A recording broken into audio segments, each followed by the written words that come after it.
Hello students, आप सभी का स्वागत है।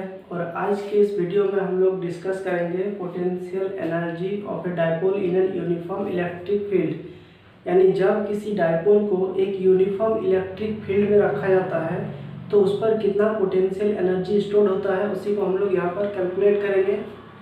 तो यहाँ से हम लोग देख सकते हैं कि -q और +q चार्ज मिला के एक डायपोल का फॉर्मेशन कर रहा है। यानी ये एक डायपोल है और ये -q चार्ज है और ये एक +q चार्ज है और ये इलेक्ट्रिक फील्ड का डायरेक्शन है। मान लेते हैं कि x डायरेक्शन में जो है वो इलेक्ट्रिक फील्ड का डायरेक्शन है। और यहाँ पर जो इलेक्ट्रिक फील्ड है ये कैसा है, ये यूनिफॉर्म इलेक्ट्रिक फील्ड है। और ये देख सकते हैं हम लोग कि डायपोल का एक्सिस जो होता है वो -q चार्ज से +q चार्ज की ओर होता है। यानी dipole moment vector p vector हो गया इस डायरेक्शन में। और इस डायपोल का जो एक्सिस है इलेक्ट्रिक फील्ड के डायरेक्शन से कुछ एंगल बना रहा है थीटा।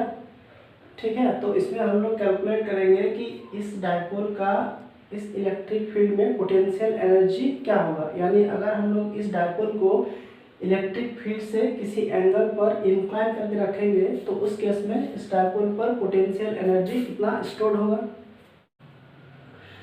तो हम लोग जानते हैं कि एक यूनिफॉर्म इलेक्ट्रिक फील्ड में जब डायपोल को रखा जाता है तो उस पर जो नेट फोर्सेस लगते हैं वो 0 होता है।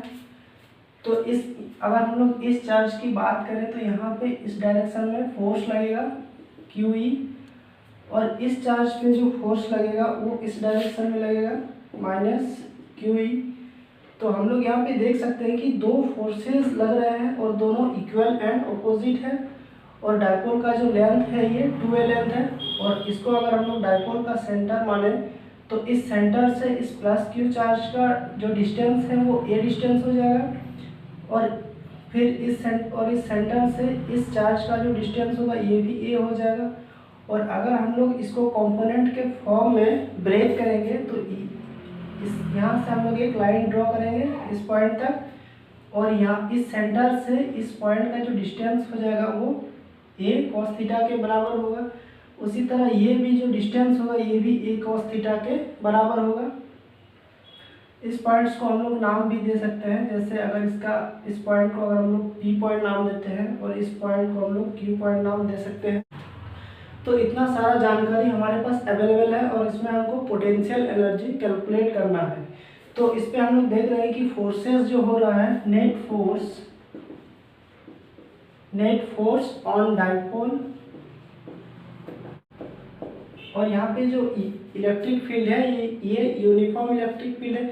अगर हम लोग नॉन यूनिफॉर्म इलेक्ट्रिक फील्ड की बात करेंगे तो इस डायपोल पर उस केस में क्या होगा, एक एक्सटर्नल फोर्स लगेगा जिससे ये डायपोल अपने पोजीशन से डिस्प्लेस कर सकता है। तो यहाँ हम लोग यूनिफॉर्म इलेक्ट्रिक फील्ड का ही बात करेंगे।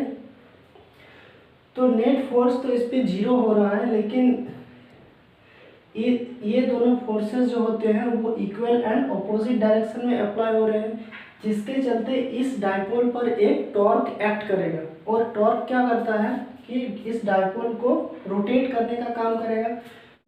इस पॉइंट पर अगर हम लोग +q चार्ज पर बात करें तो फोर्स का डायरेक्शन इस दिशा में है, और यहाँ पे अगर हम लोग बात करें तो फोर्स का डायरेक्शन जो हो जाएगा वो नेगेटिव x एक्सिस की तरफ। तो ये जो डायपोल है ये इलेक्ट्रिक फील्ड इस डायपोल को क्लॉकवाइज डायरेक्शन में रोटेट करने की कोशिश करेगा।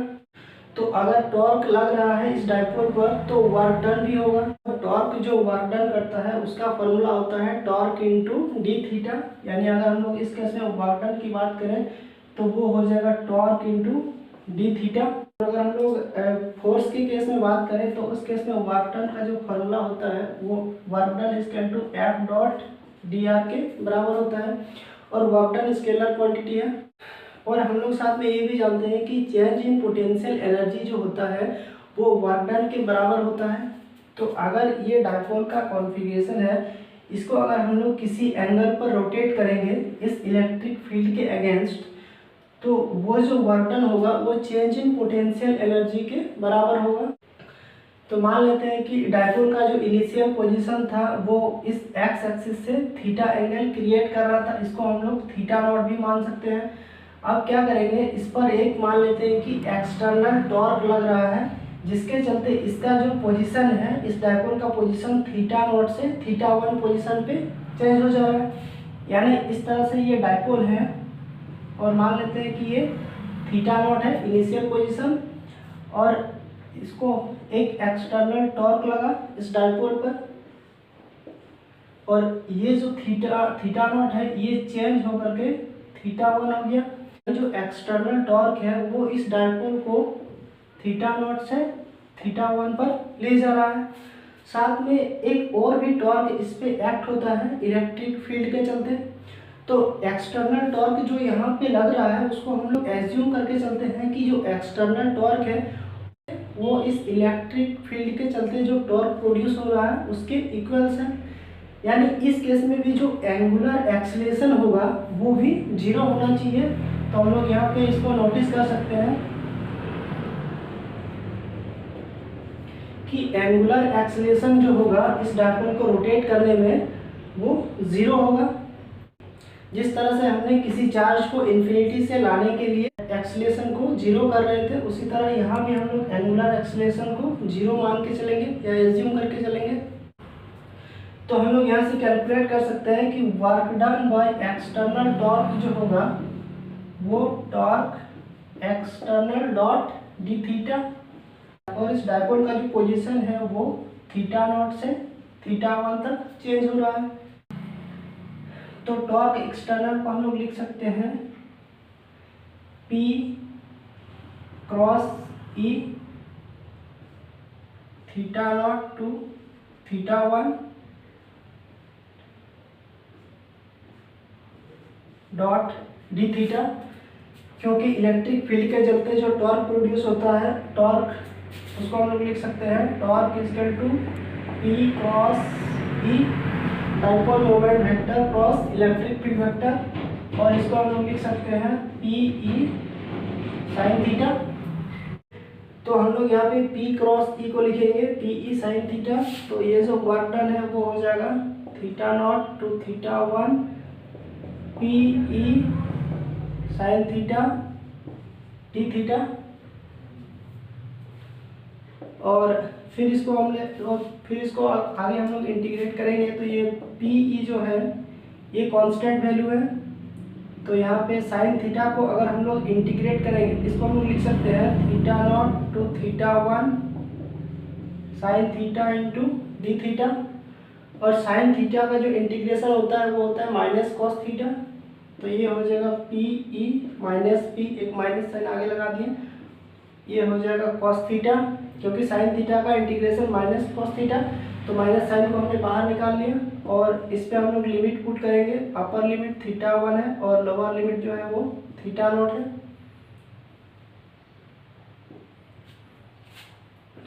और इसको हम लोग लिख सकते हैं माइनस PE कॉस थीटा 1, अगर हम लोग लिमिट पुट करें तो ये हो जाएगा cos theta not.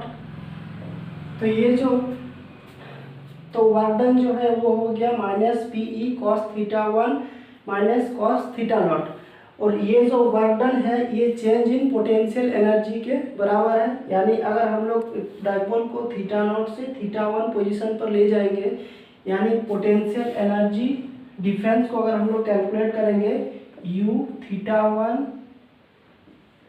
Minus U theta not, इस पोटेंशियल एनर्जी डिफरेंस को अगर हम लोग कैलकुलेट करेंगे तो ये इस वर्क डन के बराबर हो जाएगा। तो यहाँ से हमको वर्क डन मिल गया W equal to minus P cos theta 1 minus cos theta naught, और इसको हम लोग लिख सकते हैं change in potential equal to work done, और इसको हम लोग लिख सकते हैं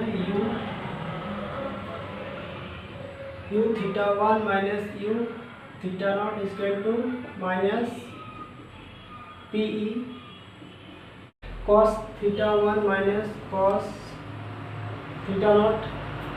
अब हम लोग एक रेफरेंस पॉइंट चूज करना चाहते हैं जहाँ पे पोटेंशियल एनर्जी 0 होगा। तो उसके लिए हमको थीटा नॉट का वैल्यू इस तरह से एज्यूम करना पड़ेगा जिस एंगल पर पोटेंशियल एनर्जी जो होगा वो 0 होगा। तो अगर हम लोग इस थीटा नॉट का वैल्यू अगर हम लोग 90 डिग्री एज्यूम कर ले, 90 डिग्री एज्यूम कर ले, तो cos 90 का जो वैल्यू होता है वो 0 के बराबर होता है। यानी इस थीटा नॉट का वैल्यू को अगर हम लोग 90 डिग्री एज्यूम करें तो ये वैल्यू 0 हो जाएगा। तो यहाँ से हम लोग लिख सकते हैं कि work done equal to minus PE cos theta 1 minus cos π/2। यहाँ पे हम लोग थीटा नॉट का वैल्यू को 90 डिग्री एज्यूम कर रहे हैं, तो ये तो 0 हो जाएगा।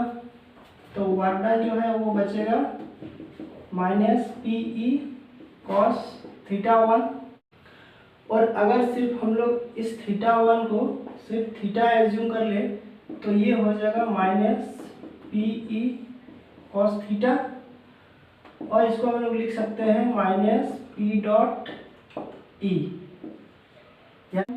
यानी किसी ऐसा पोजीशन से हम लोग डाइपोल को रोटेट कर रहे हैं जिस पोजीशन पे पोटेंशियल एनर्जी 0 होगा, और फिर उसको हम लोग किसी एंगल पे रोटेट करा रहे हैं जिससे उस डाइपोल पर एक पोटेंशियल एनर्जी स्टोर हो जा रहा है।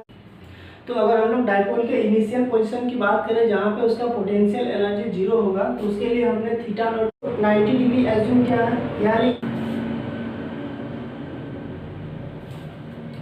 यानी इलेक्ट्रिक फील्ड और डाइपोल के बीच जो एंगल होगा वो 90 डिग्री होगा। यानी ये एंगल अगर 90 डिग्री होगा तो इस केस में पोटेंशियल एनर्जी जो होता है डाइपोल का वो 0 होता है। और इस पोजीशन से अगर हम लोग डाइपोल को किसी एंगल पर रोटेट कराते हैं तो उस केस में डाइपोल पर क्या हो जाएगा, एक पोटेंशियल एनर्जी स्टोर हो जाएगा। तो मान लेते हैं कि ये इनिशियल पोजीशन था डाइपोल को, और इसको अगर हम लोग किसी एंगल पे रोटेट करा दें थीटा पे,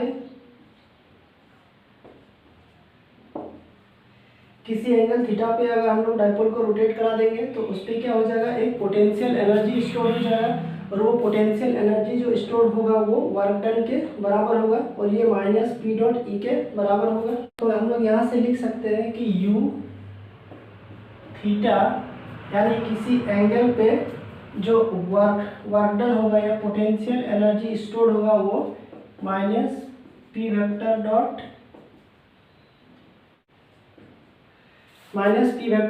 ई वेक्टर के फॉर्म में स्टोर होके रहेगा। तो स्टूडेंट्स आई होप कि आपको बहुत ही इजीली समझ में आ गया होगा कि किस तरह से किसी डाइपोल को अगर हम लोग किसी एंगल पर अलाइन करेंगे तो उस केस में पोटेंशियल एनर्जी जो स्टोर होगा उस डाइपोल में वो minus P dot E vector के बराबर होगा।